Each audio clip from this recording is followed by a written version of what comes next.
एक कॉलर है हमारे साथ कराची से, फराह साहिबा। अस्सलाम वालेकुम फराह। वालेकुम अस्सलाम सर। जी फरमाइए, क्या कहना चाहेंगी? जी सर, सबसे पहले जो है सर कादिर है, तो मुझे उनसे बात करनी है। जी जी ज़रूर करें। कादिर भाई, I am your biggest fan. और आपकी बहुत तारीफ की मतलब बात है कि भाई आपने जब भी पाकिस्तान को सबसे ज़्यादा आप ही सपोर्ट करते हैं। लेकिन सर ये बाबर आजम की परफॉर्मेंस, ये पर्सनली है, ये क्या है? आप हमें इसको एक्सप्लेन करें, क्योंकि आप बाबर के काफ़ी करीब रहे हैं। ये मेंटली परफॉर्मेंस है या टेक्निकली बाबर आजम इस तरह भी साउंड कर रहे हैं? क्या मसला है उनके साथ? और दूसरा ये कि इंडिया ने भी तो जसप्रीत बुमराह को जो है एंटर किया हुआ है, तो हम भी क्यों नहीं साइम अयूब को एंटर कर लें? हमारे पास तो 15 प्लेयर्स हैंगे। ठीक है, ठीक है, बहुत बहुत शुक्रिया जी कादिर साहब। थैंक यू वेरी मच सबसे पहले। और वही बात आ गई ना सर, बाबर वाली। बाबर का यहाँ पर मकसद नहीं है, बाबर से हम एक्सपेक्ट ज़्यादा करते हैं ना।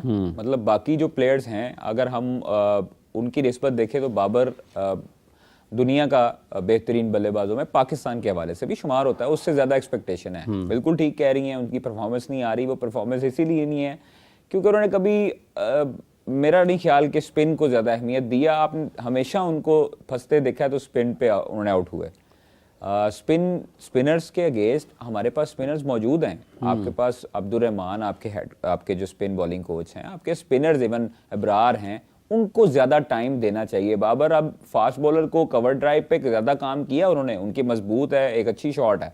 लेकिन अब उनको चाहिए कि अगर फ्री टाइम मिलता है इस टेस्ट मैच के बाद, चूँकि वो वापस आ रहे होंगे, तो उनको चाहिए कि अब स्पिनर्स जो हैं खास तौर पर स्पिन के ऊपर, और वो स्टिक वाली खुदा उनको कि वो स्टिक वाली बॉलिंग से प्रैक्टिस करना छोड़ दें और स्पिनर्स जो लगाए हैं क्लब में बॉलर्स हैं, या इब्रार को दावत दे लें या साजिद को बुला लें, उनके साथ प्रैक्टिस करें। बल्कि सब क्रिकेटर्स को यही चाहिए कि वो जब फ्री टाइम में हैं चैंपियंस ट्रॉफी से पहले, वो अपनी स्पिन के ऊपर काम करें और स्पिनर्स को ज़्यादा से ज़्यादा खेलें।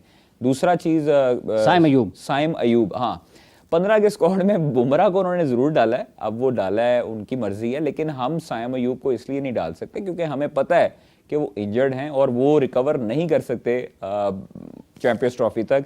अल्लाह करे कि वो पीएसएल तक जल्दी रिकवरी कर लें। बट वो मुझे जो यहाँ पर चेयरमैन का भी आया वीडियो पैगाम, उन्होंने कहा जी कि साइम को हम लोग चैंपियंस ट्रॉफी की खातर उसको ज़ाया नहीं करना चाहते, तो इसलिए साइम अयूब को अगर हम स्क्वाड में शामिल भी कर लें तो फिर भी उनकी जगह एक प्लेयर की मरती है, और जो कि नाइंसाफ़ी होगी किसी फिट साथ और डिज़र्विंग प्लेयर के साथ।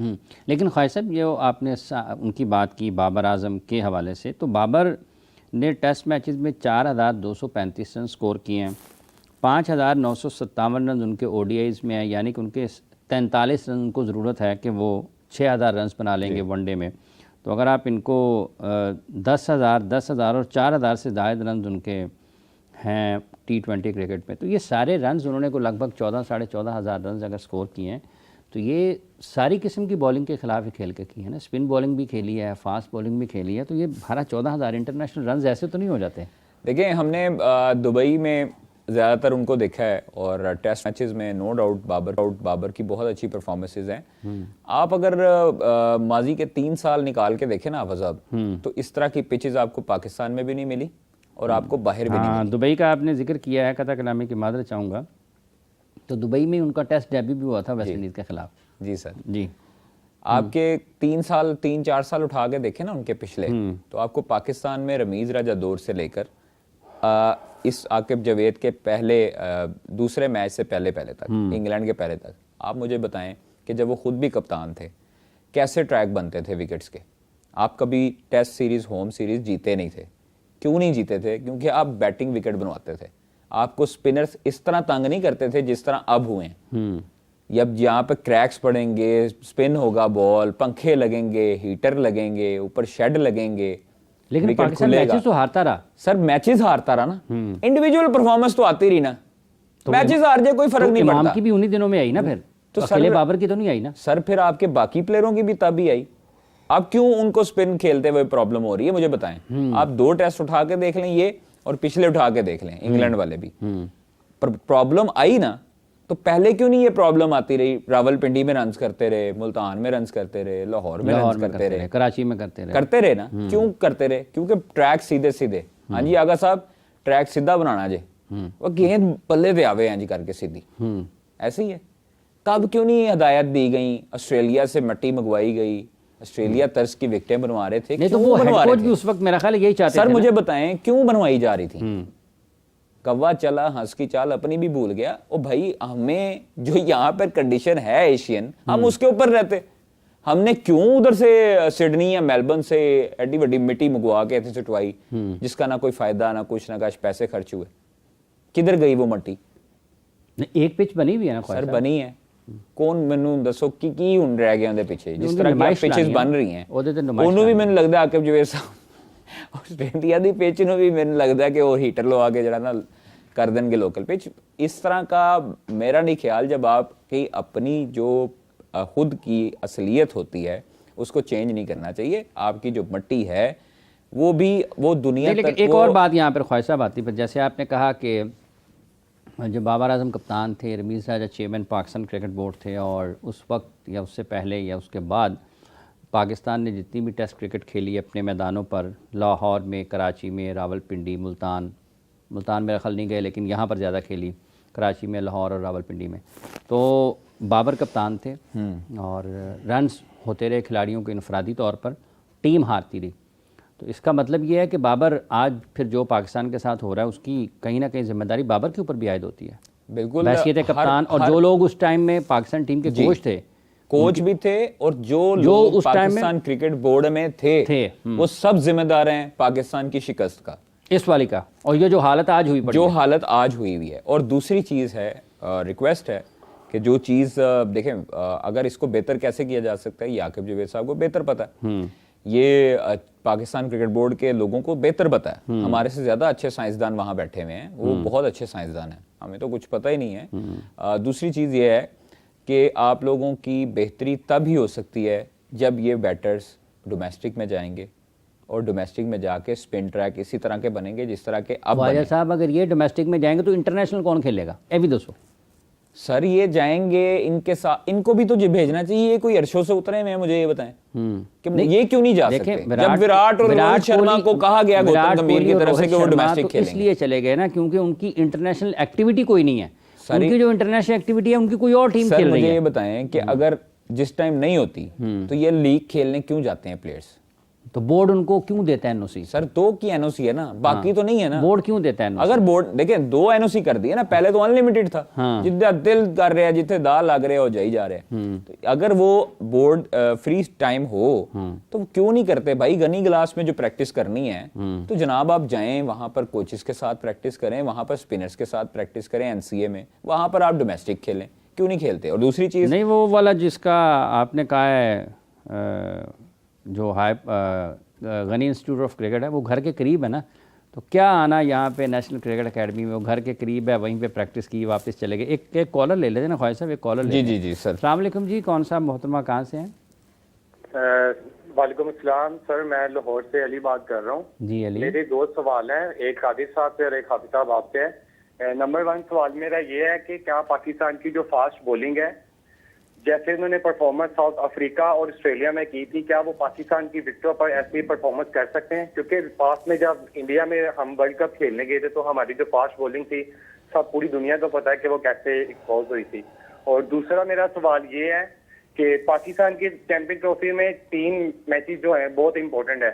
जैसे हम 2 मैच हमने जीत के सेमीफाइनल में जाना है और ऑन द पेपर हमें पता है कि इंडिया की टीम फेवरेट है। और कादिर साहब से मेरा ये सवाल है कि क्या न्यूजीलैंड का और जो पाकिस्तान का मैच है ऑन द पेपर कौन सी टीम फेवरेट है फर्स्ट कराची के ग्राउंड में? ठीक है, बहुत बहुत शुक्रिया जी। ख्वाहिश साहब। सर जी,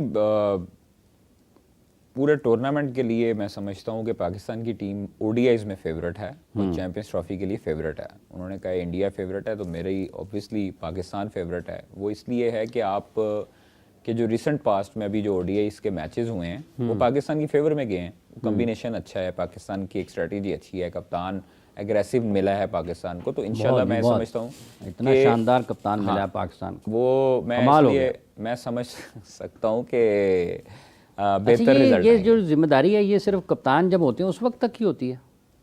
टेस्ट मैचेस में वो नहीं होती कि आपने बारी लंबी करनी है, टीम को ज़रूरत है नहीं करनी चाहिए, क्रीज ऑक्यूपाई करना है, आपको अपने निकल के शॉट्स में, मतलब अपने लिए इंडिविजुअल तौर पर जो इनिंग है वो दूसरे नंबर पे रखनी चाहिए प्रायोरिटी में, और जो प्रायोरिटी है वो आपकी पाकिस्तान है। आपको सेम लाइक जो साइम अयूब ने किया था, सेंचुरी नहीं की थी 98 जब वो दूसरे एंड पे किया था, वो मुझे अच्छी एक जेस्चर लगा था कि उसने अपने आप का नहीं सोचा, वरना कोई भी होता उसकी पहली प्रायोरिटी होती कि सेंचुरी कर लूं यार, मेरे नाम के आगे भी इतनी सेंचुरी लिखी जाए। तो ये हर किसी की ख्वाहिश होती है, बट ये अच्छी चीज़ है कि आप प्रेफर अपने कंट्री को करें, अपनी टीम को करें।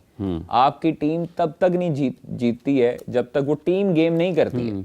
इंडिविजुअल वाला हिसाब अब पहले था कि आप पहले नंबर पे पहले दूसरे बैट्समैन या 11 में से कोई एक परफॉर्म कर गया तो आप मैच जीत गए।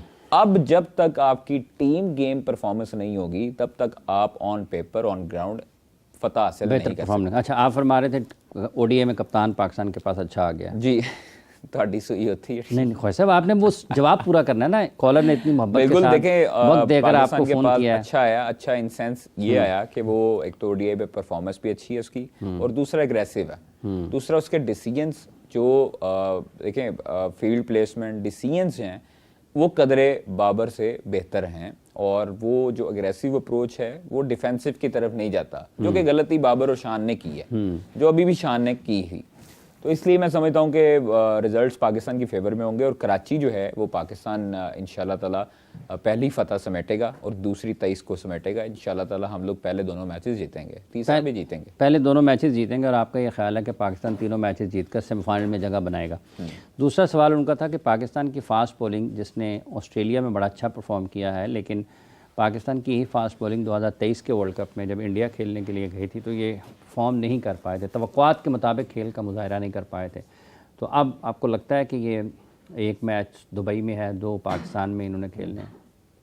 देखें, बात सिंपल सी है कि आपकी जो परफॉर्मेंसेस हैं चैंपियंस ट्रॉफी में जब आप जाएंगे, पहला मैच खेलेंगे, तो आपके पहले मैच से आइडिया हो जाएगा कि आपका कॉन्फिडेंस कैसा है।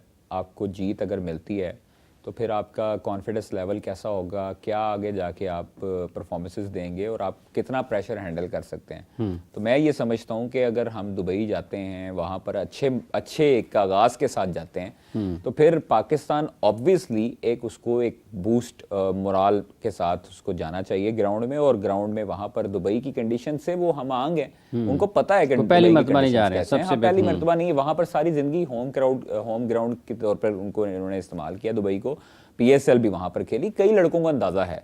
तो ये लड़के नए नहीं हैं, हाँ नए लड़कों में से कुछ को जो है वो सीखने की ज़रूरत है, और वो सीनियर्स को गाइड करने की ज़रूरत है। जो सीनियर्स उनके साथ हों उनको बताने की ज़रूरत है कि जनाब यहाँ पर ऐसे है, ये ग्राउंड की कंडीशन है, बॉल ऐसे रुक के आता है या जाता है तेज़, जो भी कंडीशन हो वो सीनियर्स को गाइड करना चाहिए।